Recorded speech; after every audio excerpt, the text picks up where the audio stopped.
Harry Truman and Joseph Stalin led their nations from World War victory in 1945 through 7 years of tense confrontation. By 1953, it was time for a new generation of cold warriors to take command. In Washington, the changing of the guard came democratically. The people speak, and their verdict, a landslide victory for Dwight D. Eisenhower, elected president with the greatest popular vote ever given a White House candidate. The hero of D-Day, General Dwight D. Eisenhower, became the first Republican president in 20 years. On the campaign trail, Eisenhower pledged to take a hard line with the Soviet Union and to bring an end to the war in Korea. You have summoned me on behalf of millions of your fellow Americans to lead a great crusade for freedom in America and freedom in the world. As president, Eisenhower continued the policy of containment, but his administration's new-look defense strategy relied more heavily on air power and nuclear weapons. Deploying an effective nuclear arsenal was easier and cheaper than maintaining a massive land army.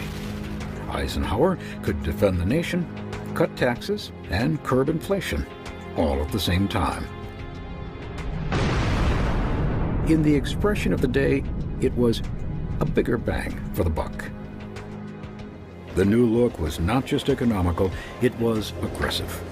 The White House adopted a policy of massive retaliation to deter Soviet aggression. It stated that if the Soviet Union invaded Western Europe, the U.S. would respond by launching more than 3,000 nuclear missiles against every major urban, industrial, and military target throughout the communist world.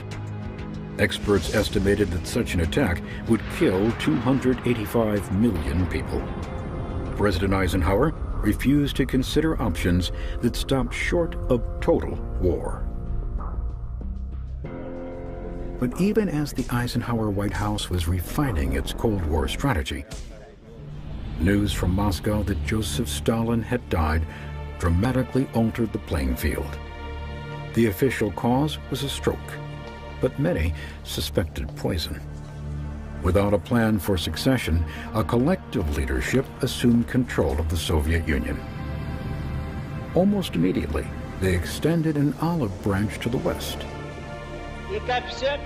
Speaking for the party, Georgy Malenkov declared, "We stand as we have always stood, for peaceful coexistence of the two systems." Coming from the avowed enemy of capitalism, peaceful coexistence was a radical notion. Was this just Soviet propaganda, or was the new Kremlin really different than the old? In an address dubbed Chance for Peace, Eisenhower called on the Soviets to demonstrate they had truly broken with Stalin's legacy. I know of only one question upon which progress waits. It is this: what is the Soviet Union ready to do? Whatever the answer is, let it be plainly spoken. Again we say the hunger for peace is too great, the hour in history too late for any government to mock men's hopes with mere words and promises and gestures. Before the Soviets could respond, the president's seemingly genuine offer was contradicted by his own Secretary of State, John Foster Dulles. He ridiculed the idea of peaceful coexistence as a ploy to divide the Western allies, adding, "We are not dancing to any Russian tune." The chance for peace, if it ever existed, was squandered, and U.S.-Soviet relations continued to vacillate between measured tolerance and outright disdain.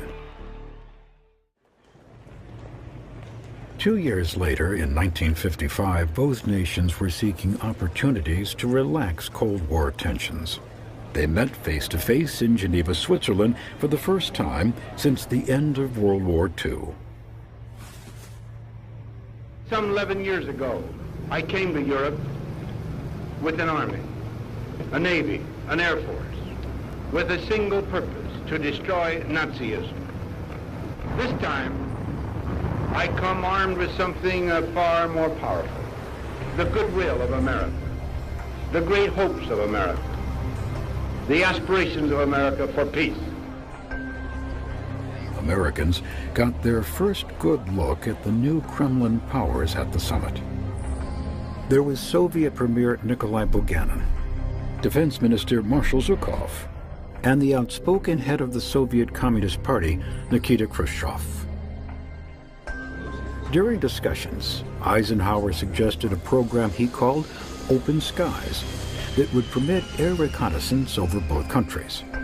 Bulganin and Zhukov were receptive to the idea, but Khrushchev quickly denounced the idea as a bold espionage plot. After 2 years of uncertainty, it was clear that Nikita Khrushchev was now the top man in Moscow. Khrushchev's reason for refusing Open Skies was simple. His nation had been threatening the West with nuclear rockets it simply did not have, and bombs it could not deliver onto American soil. These military shortcomings were a closely held secret in the Kremlin, but they would not remain secret for long.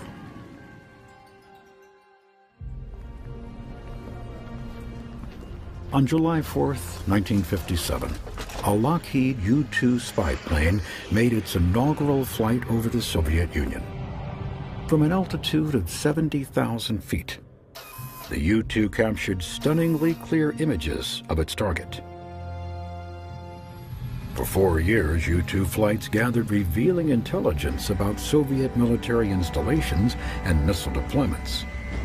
But President Eisenhower feared the inevitable.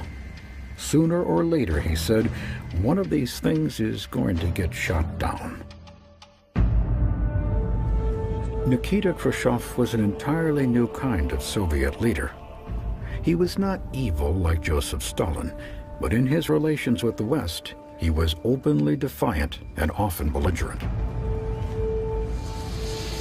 He boasted of the Soviet Union's vastly superior nuclear capabilities that could wipe out any American or European city. True or not, Khrushchev's threats to unleash his rocket weapons on Western targets was unnerving.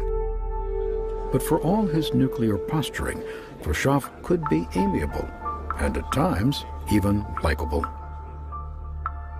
In 1959, he engaged Vice President Richard Nixon in an impromptu debate over the relative merits of capitalism and communism. Teach us some things, and it will teach you some things too. Because after all, you don't know everything. That every word that you have said here will be reported in the United States, and they will see you say it on television. Khrushchev would soon have a chance to witness a capitalist democracy firsthand. The President of the United States has invited Mr. Nikita Khrushchev, Chairman of the Council of Ministers of the USSR, to pay an official visit to the United States in September. Khrushchev was the first Soviet head of state ever to visit the United States. During his stay, he was exposed to the extremes of American life and culture, from movie stars in Hollywood to farm production in the American heartland. Nikita Khrushchev's American tour swings into the world's best corn country. At one of the world's most modern, efficient, and profitable farming operations, Khrushchev shows an enthusiasm springing from his Ukrainian peasant background and the interest of a leader whose nation has long known major food production problems. The Soviet leader acknowledged the riches of the United States, but boasted, "Tomorrow we shall be as rich as you are. The next day, even richer." Meetings with President Eisenhower failed to break new ground, but the two leaders bridged a divide. They pledged to meet again in Paris the following year. Khrushchev was deeply moved by his American experience. Хорошим американским словом. Окей? Хорошо. До свидания, друзья. I hope that in the relationships between our two countries, we will be able to use more and more often the good short American word, okay. Until we meet again, friends. Upon returning to Moscow, he openly declared, "Long live Soviet-American friendship," pledging his nation to massive cuts in its conventional military as a first step towards peace. By this time, the U-2 had revealed that the Soviets were greatly exaggerating their nuclear capabilities. Seeing continued surveillance as a diplomatic risk, Eisenhower had suspended the flights. But under pressure from his advisors, he reluctantly agreed to allow one more mission. May Day in Moscow. This year's parade through Red Square is a 3.5-hour affair with emphasis on peaceful coexistence. On May 1st, 1960, as Kremlin leaders waved to the May Day crowds in Red Square, a U-2, piloted by Francis Gary Powers, was shot down over Soviet airspace. In an instant, the plane, the pilot, and any chance for peaceful coexistence came crashing to Earth. The White House had devised a cover plan for just such an occurrence. They claimed the U-2 was on a weather mission originating in Turkey for NASA and had strayed off course. The next day, they changed the story. The plane was piloted by a civilian, and a failure in oxygen equipment had resulted in the pilot losing consciousness and accidentally violating Soviet airspace. It was all rubbish. Khrushchev knew the U.S. had been flying spy missions over the Soviet Union, and now he had the evidence to prove it. The wreckage of the U-2 and the American pilot, alive and kicking. Trapped, Eisenhower finally came clean with the American public. Now, this does not put the United States on trial whatsoever. At the Paris summit 2 weeks later, Khrushchev turned the U-2 incident into a crisis.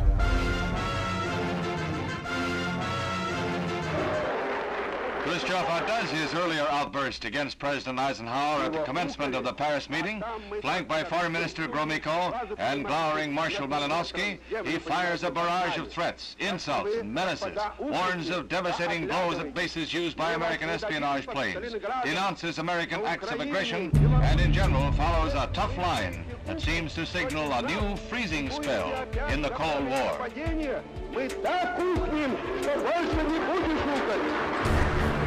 The captured U-2 pilot, Francis Gary Powers, was convicted of espionage against the Soviet Union and sentenced to 10 years in prison. It was August 17, 1960. That very same day, in the skies over the Pacific Ocean, an Air Force pilot snatched a falling capsule from midair. The event marked a breakthrough in the top-secret project to develop Corona, the world's first Earth-orbiting reconnaissance satellite. The U-2 may have been downed, but America had a new eye in the sky, and this one could capture stunningly clear and revealing images of its target from more than 100 miles in outer space.